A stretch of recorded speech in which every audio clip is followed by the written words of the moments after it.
ఒక భార్యాభర్తలు ఉండేవాళ్ళు. భార్యాభర్తలు ఉంటే భార్య సాత్వికమైన పూజలు బాగా చేసేది, మంచిగా ఓపిక ఆసనంతో ఎప్పుడు పూజలు చేస్తున్నది. భర్త అనేది ఏం పూజలు చేస్తూ పనికిరాని పూజలు ఎప్పుడు దేవుడు దేవుడు దేవుడు అంతా దేవుడు చేసేస్తుందండి. కష్టమో తినబెడుతుందా? నేను పొద్దునే లేచి పొలానికి వెళ్ళి పనులు చేసుకొని పంటలు పండించి రాసులు పోసి నేను చేస్తున్నాను. దేవుడు ఏం చేస్తుంది? దేవుడు సొంతగా అన్ని పెట్టి అన్నదానం అని ఆ తాంబూలాలని అవి వస్తుండే ఏమొస్తుందని చికాకు పెట్టుడు. కానీ భార్య ఇప్పుడు అంటే అట్లా అనొద్దండి. ఏదైనా దేవుడి ప్రార్థన, దేవుని దయ. దేవుడు నా దయాలేం జరిగేలేదు. నేను నీకు అన్నం పెడుతున్నా, చీరలు ఇస్తున్నా, పిల్లలను కన్నా, నా తల్లిదండ్రులను చూస్తున్నా, ఊరుని చూస్తున్నా, పెద్ద మనిషిలాగా నేను ఒక గ్రామ పంచాయతీ పెద్ద మనిషిలాగా ఉన్నా, ఊరు వాళ్ళందరూ కాపాడుతున్నా, రాజ్యంలో అందరూ రాజులు కాపాడుతున్నారు. ఆయన ఎడికలు వచ్చింది, దేవుడు ఎడికలు వచ్చింది. దేవుడు నా దయానం, దేవుని దయానొద్దని బాగా అంటే ఆ మాట అట్లా అనొద్దండి. కళ్ళు ఎట్లా పోతాయి? ఏం మాట్లాడుతున్నావు? నాకెదిపిస్తున్నావు? నేను అన్ని విధాలు పెట్టినా నేను పెట్టని భయపడుతుంది. అది కూడా దేవుని దయ అంటారా? అది కూడా దేవుని దయానా?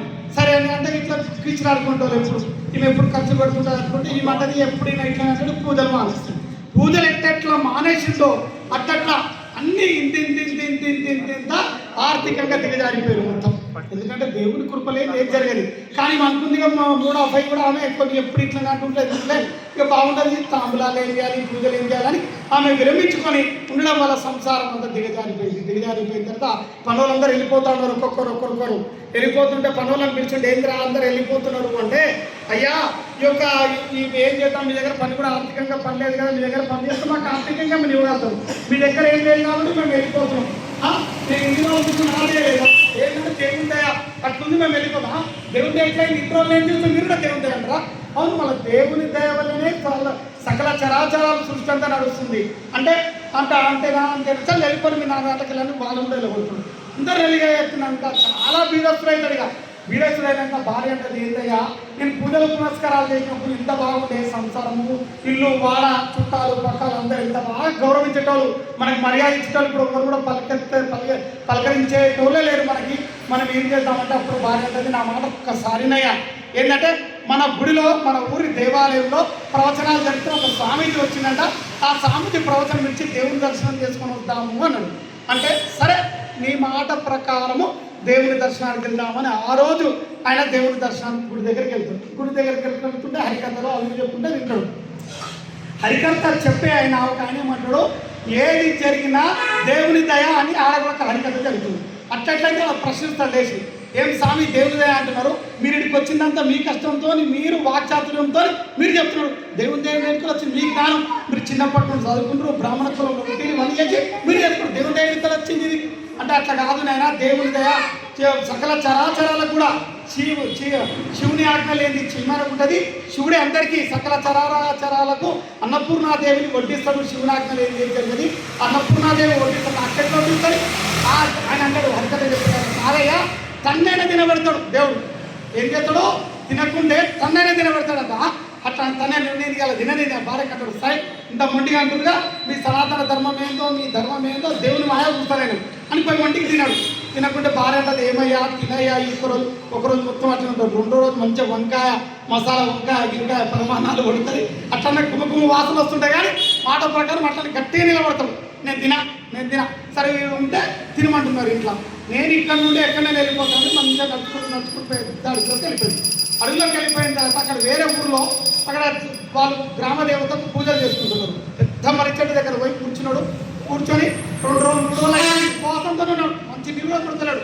సస్త కానీ దేవుడు ఎట్లా తల్లిని నిలబెడతాడు, నేను కూడా చూస్తాను దేవుడికి దయ అంటున్నాను అని కూర్చున్న తర్వాత అక్కడ గ్రామ ప్రజలందరూ పక్క గ్రామ ప్రజలందరూ వచ్చి ఆ యొక్క మర్రి చెట్టు దగ్గర వాళ్ళందరూ వనపూజ చేసుకొని మంచి పంచపక్ష పరిమాణాలన్నీ దేవుడికి నైవేద్యం పెట్టి వాళ్ళు వనపూజనం చేసుకుని వెళ్ళిపోయిన తర్వాత 2-3 ఇస్తరాకులలో పెట్టిన తర్వాత వాసన వస్తుంది, తినాలనిపిస్తుంది. కానీ పట్టుదల మళ్ళీ ముందుకు వస్తుంది.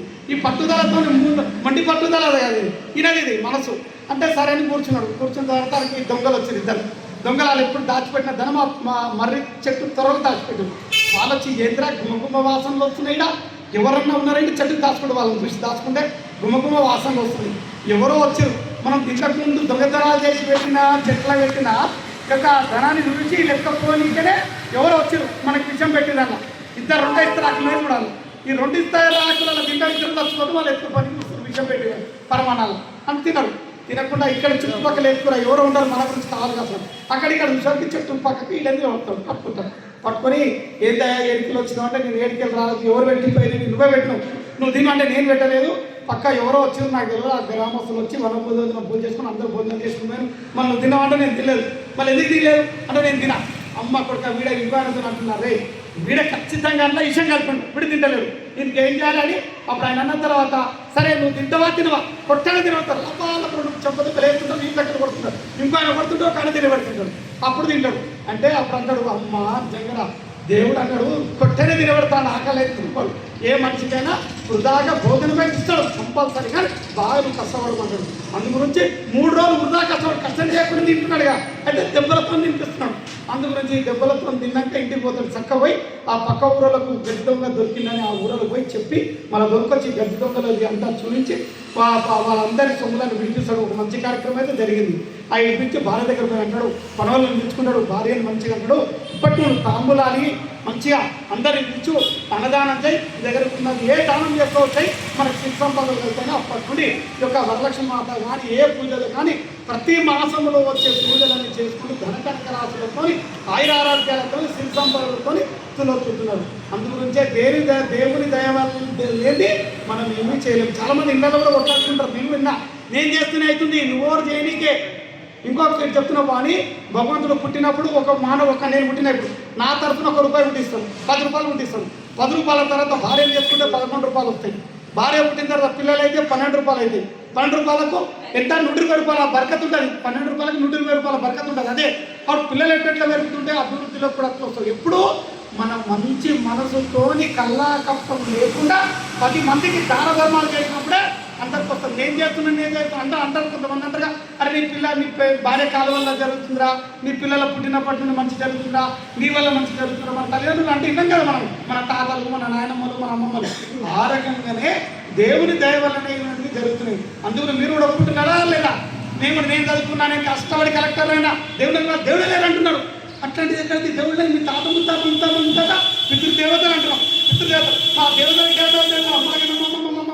అమ్మమ్మ అందరికీ మూలపుటమ్మ ఆదిశక్తి ఉంది అందుగురించే దైవం అనేది లేదని ఎప్పుడు అనుభవాన్ని మనకు కనపడనిది మన తాత ముత్తాతలు ఎట్లున్నారో మనకు కనిపించే దైవం ప్రత్యక్ష దైవం ఎవరు ముందు తల్లి 2వ దైవం తండ్రి 3వ దైవం గురువు 4వ దైవం మోక్షం ఇచ్చే దేవుడు దేవత మీరు ఏదైనా పిలుచుకోండి కానీ దైవాన్ని అయితే మరొకండి బాగుంది దేవుడు ఎప్పుడు ధ్యానించండి కానీ కూర్చొని దేవుడు ఇస్తాడుగా ఆయన కూర్చున్నాడు నేను కూర్చున్నాడు కాదు బాగా కష్టపడండి మంచిగా అభివృద్ధిలోకి రండి బాగా దాన ధర్మాలు చేయండి ఉన్న దాంట్లో మీరు అప్పులు చేసి దాన ధర్మాలు ఏ ధర్మం చెప్తలేదు మీరు ఖురాన్ కానీ బైబిల్ కానీ భగవద్గీత కానీ అష్టాదశ పురాణాలు కానీ ఏ దాంట్లో కూడా సర్వ మతాల సారాంశం ఏమిటి సత్యమేవ జయతే ధర్మే రక్షిత ఓపిక సహనం ఉండాలి ముందు ఇవాళ పిల్లల ఓపిక ఉండలేదు సహనం ఉండలేదు ఇంత క్లాస్ తీయమంటే కోపం వస్తుంది సెల్ ఫోన్ తిరిగి టైం దొరుకుతుంది బయట జీన్స్ ప్యాంట్ వేసుకొని తిరగడానికి టైం దొరుకుతుంది మీ పిల్లలకు కూడా జాగ్రత్తగా కాపాడుకునే సమయం వచ్చింది ఇప్పుడు ఆడపిల్లలు కూడా ఎంత చదివించినా కూడా మా మగ పిల్లలు కూడా మా తల్లిదండ్రులు ఎంత కష్టపడి ఈ రోజు చదివించి మాకింత అభివృద్ధిలో చేస్తున్న ఆలోచన అయితే లేదు ఏమైనా తాగాలి తినాలి తందనాలు ఆడాలి ఎంజాయ్ చేయాలి జై శ్రీరామ్ ఆడాలి 2 పాటలు ఫుల్ పుంజాలి బోర్లు పండాలి తెల్లారు లేవాలి మనమై రాతారు గడ్డలు ఇంత పొడవు వేస్తారు లాభమేంటి అంటే ఎక్కిరిస్తారు బాగున్నాయి మనకు వచ్చి అడుగుతూ అవునా మీరు హిందూ సంప్రదాయం ఒక్కరొక్కరు లేదు మన హిందువులు మనకు కలిసిమెలిసి ఉంటారు హిందూకే హేతుమైండు అందు గురించి ఆలోచించండి కానీ సనాతన ధర్మాన్ని మనం కాపాడుకోవాలి మన పిల్లల్ని పొద్దున్నే లేచి యోగా చేయించండి ధ్యానం చేయించండి మంచి జంక్ ఫుడ్ అట్లాంటి ఫుడ్ తినకుండా ఆరోగ్యమే మహాభాగ్యం health is first health is wealth అన్నారు అందు గురించి ఆరోగ్యమే మహాభాగ్యం కాపాడుకుంటే మీ పిల్లలకి ఏమి ఇస్తారు మంచి ఆరోగ్యాన్ని మంచి ఇది ఇవ్వాలి మంచి ఆరోగ్యాన్ని ఇవ్వాలి ఇంకేం ఇవ్వాలి బుద్ధి జ్ఞానాన్ని క్రమశిక్షణ పెద్దలను గౌరవించడం ఇది నేర్చుకుంటే వాడు ఎక్కడైనా బతుకుతాడు అదొక్కటి గుర్తుపెట్టుకోండి ఇంకోటి ఎవరైతే బాగా ఇనటిపోని ఎవరైతే సమయాన్ని వృధా చేస్తున్నారో ఎవరైతే డబ్బును వృధా చేస్తున్నారో ఎవరైతే ఈ తను ఉన్నదో వృధా చేస్తున్నారో నేను రేపు చేస్తుంది మా తాత సంపాదించి నేను కూర్చొని తింటది అది కాదు మీ తాత సంపాదించి నువ్వు ఎంత సంపాదించినావు నీ వల్ల ఏం మేలు జరుగుతుంది 10 మందికి అది తెలుసుకో ముందు రేపు చేసే పని ఈరోజు చేయి వివేకానంద స్వామి అన్నాడు, రామకృష్ణ పరమహంస అన్నాడు, రాముడు అన్నాడు, కృష్ణుడు అన్నాడు, దేవతలు యుగాల సంధి చెప్తున్నారు. మనం అందరం మర్చిపోయినాం. అది ఏంటంటే రేపు చేద్దాం, ఆల్టర్నేట్ రేపు చేద్దాం కాదు. రేపు చేసే పని ఈరోజే, నిన్న మిగిలిన పని కూడా ఈరోజు చేసే. రేపటికో మాపటికో ఈ తనువే శాశ్వతం. మన తను శాశ్వతం కాదు, ఎప్పుడో బతుకమో తెలియదు. నీ ఊపిరి ఉన్నప్పుడే ఒకసారి పోదామా, దైవ దర్శనం చేసుకుందామా, పెద్దలు పాడిన పాటలు ఎన్నో అని. అందు గురించి సమయాన్ని దయచేసి వృధా చేయదు. మీరు సంపాదించిన ప్రతి డబ్బు మంచి కార్యక్రమాన్ని చేయండి, దాన ధర్మాన్ని చేయండి, మంచిగా సొమ్ము దొరకండి, మంచిగా బట్టలు దొరకండి, మంచిగా 10 మందికి మేలు చేయండి. మీ వల్ల మేలు జరగాలి, డబ్బు వల్ల మేలు జరగాలి, సమయం వల్ల మేలు జరగాలి. ఈ తనువున్నది 10 మంది గురించి బ్రతకాలి. మనం భక్తులం. ఈ మట్టి మాయా శరీరం, ఇది మట్టి శరీరం గురించి మీరు ఈ నవనవలాడే నవరంధ్రాల శరీరము బొంగురం పోతుంది, ఒక రోజు మౌనం అయిపోతుంది, శిథిలమైపోతుంది. ఇది ఇంత బూడిదవుతుంది కాలగట్టి. అందు గురించి ఈ అందమైన శరీరాన్ని, నేను అందంగా ఉన్నా, పొట్టి ఉన్నా, ఉన్నోళ్ళ కులంలో వెళ్ళినా నేను బాగున్నది అదంతా మాయ. నీ భార్య, నీ పిల్లలు, నీ ఎస్టేట్, నీవన్నీ చూపిస్తుంది. అప్పుడే అంటుంది కాయ తొడమే నువ్వు ఎట్లా తీసేద్దాం, అట్లా తొడమే తెలిపినట్టు కాయ తొడమే తెలిపేసినట్టు మనకు కూడా భగవంతుడు ఈ యొక్క జీవన విధానంలో ఉన్న ఈ యొక్క జీవనం ఎన్ని విధానాలు చేస్తారో ఆ జీవనం నుండి విముక్తి చేసేస్తాడు. కాదు గత జన్మ కర్మ వల్ల మంచి చేస్తే మంచి అంటే చెడు చేస్తే చెడు అంటుంది. అందుగురించి మనం అందరము మోక్ష మార్గాన్ని పొందినందుకే ఈ మానవ జన్మం వచ్చింది. దయచేసి బాగా నిలవాలి. అందరు ఏమనుకుంటూ కాకే పికే अरे क्यों आए रे भाई जवानी नाचना गाना करने के लिए नहीं आया जवानी में नाचो बुढ़ापन में लाठी पकड़ के रो जाओ मुल्लकट्ट पట్టుకుని ఏడవాలకు जवानी में मेहनत करो बुढ़ापन में बैठ के खाओ. ఏమన్నా కూడా వయసులో మీరు బాగా కష్టపడండి, గుండె ముసలితనంలో కూర్చొని తినండి, దాన ధర్మాలు చేయండి.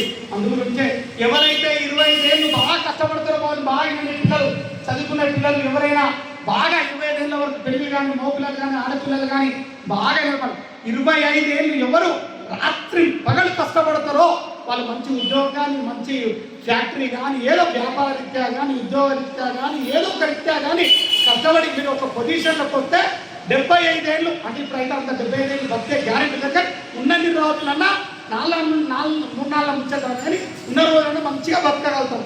అందుగురించి కానీ 25 ఏళ్ళు బాగా కష్టపడండి. ఇవాళ పిల్లలు కష్టపడతలేరు. సుఖం సుఖం సుఖం సుఖం, టైం దొరికితే సుఖం, టైం దొరికితే సుఖం. సెల్ ఫోన్తో అంటే డివైడ్ ఏంటి అడ్వైజ్ అయిపోయింది. ఏంటి క్యాబిన్ అవుతా క్యాబిన్ దాకా అడ్వాన్స్డ్ టెక్నాలజీ అన్నాడు. ఆ టెక్నాలజీ ఏమంటుంది, నువ్వు కూర్చొని 10 మందికి మేలు చేసే పని చేయంటుంది.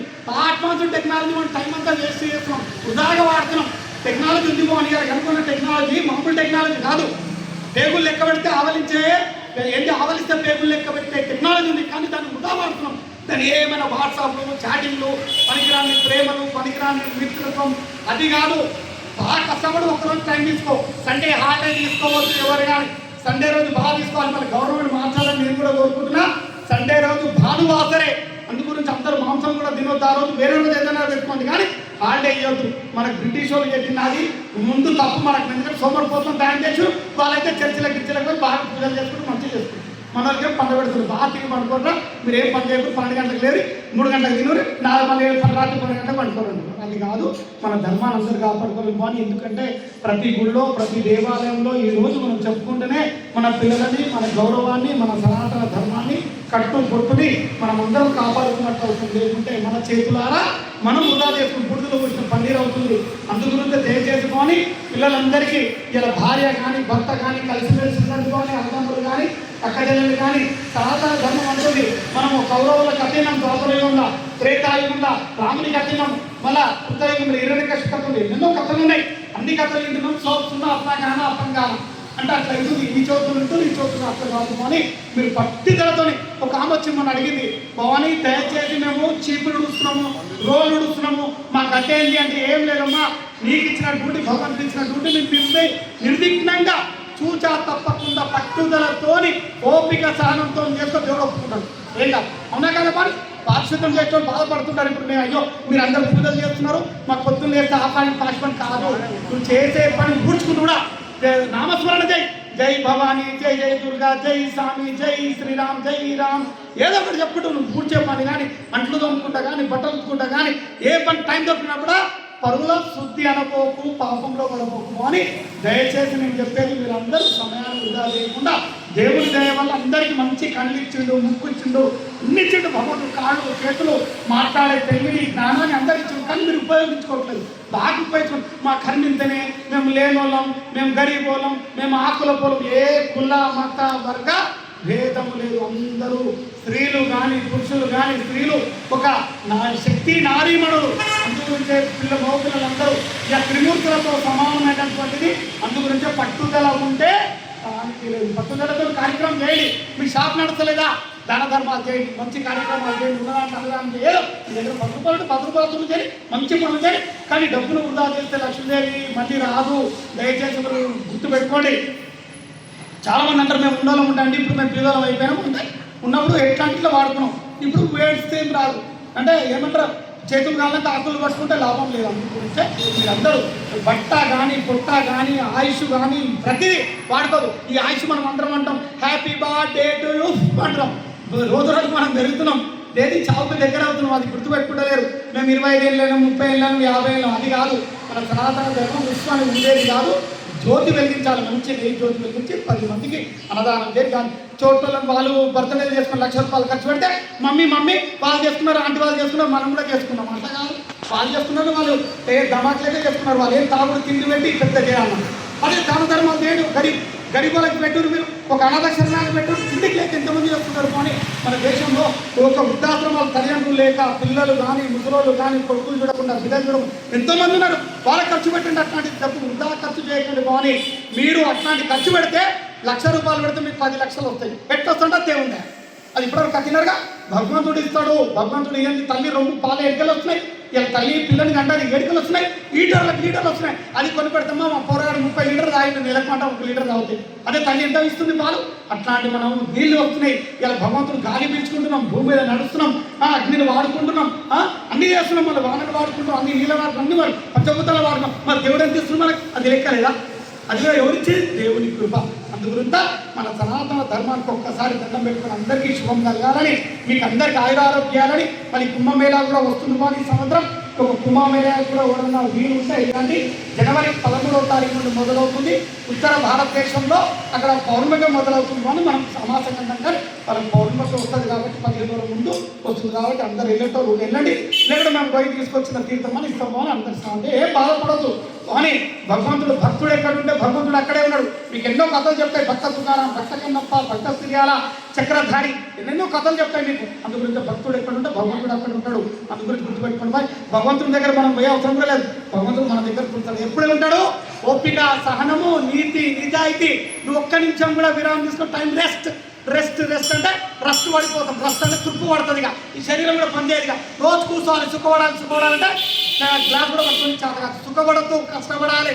ఈ రోజులలో అందరూ దయచేసి ఉండమని రెస్ట్ పడతారు. మీరు రెస్ట్ తీసుకుంటే రెస్ట్ అవుతారు, అందుకు తృప్తి పడతారు. కానీ దయచేసి మీరు అందరూ చేసుకొని అమ్మవారి యొక్క ఆశీస్సులు మీ అందరిపైన ఉండాలని కోరుకుంటూ, కానీ ఈ యొక్క సనాతన ధర్మాన్ని కాపాడే బాధ్యత ప్రతి ఒక్కరిది. ప్రతి ఒక్క హిందువు అందరూ గుర్తుపెట్టుకొని మీతో పాటు 10 మందికి మేలు జరగాలని మనసుపూర్వకంగా కోరుకుంటున్నారు. మీరు వచ్చిన ఇలా గుళ్ళో దైవ దర్శనం చేసుకున్నందుకు, అమ్మవారి దర్శనం చేసుకున్నందుకు 10% ఈరోజు మీరు అందరు ఇవ్వాలి అమ్మవారికి. అర్థమవుతుంది తల్లి? మీరందరూ 10% అమ్మవారికి అందరూ మీరందరూ వచ్చిన ప్రతి ఒక్కరు 10% ఇవ్వాలి. ఎందుకు? మన సనాతన ధర్మాన్ని మనం కూడా బ్యాంకులో జమ చేస్తాం. అందరి గురించి మన యువత అందరూ ఆడపిల్లలు కానీ మోపిల్లలు కానీ వృద్ధులు కానీ ఎందరందరూ ఉన్నారు చేయలేరు. వాళ్ళకు కూడా మనం పర్సెంటేజ్ ఉంటాం. జయ బోలో మా భవాని మాతాకి, జయ బోలో శ్రీరామని మయ్యాకి, జయ బోలో జ్యోతాని మయ్యాకి, జయ బోలో సత్య దర్బారికి. చేతులు పట్టుకోండి, ఇట్లా పట్టుకొని పిడికిల్లో పట్టుకోండి. వస్తప్పుడు ఏం తీసుకురాలేదు, పోయేటప్పుడు ఏం తీసుకోపోము. ఎట్లా మరి అదొక స్టోరీ చెప్పుకుంటూ పోతే అక్బర్ క్లింటన్ అవునా కదా? అలెగ్జాండర్ క్లింటన్, అలెగ్జాండర్ దేశాన్ని ప్రపంచాన్ని మొత్తం దోచుకొచ్చినా ఏమైతే అన్ని దోచుకొచ్చి లాస్ట్ అన్నాడు. ఏం దోచింది ఏం చేయదు, నేను భారతదేశంలో బాగా దోచినా నన్ను చచ్చిపోయినాక నన్ను ఎట్లా పెడతారంటే 2 చేతులు బయట పెట్టి తీసుకుపోయి ఉత్త చేతులతో వచ్చినా ఉత్త చేతులతో పోతున్నా ఏం తీసుకుపోయింది రానుడు. అందుగురించి మీరు ఎంత సంపాదించినా కూడా మంచిగా సంపాదించండి. బాగా మంచి కార్యక్రమాలు శుభం శుభం శుభం స్వస్తి.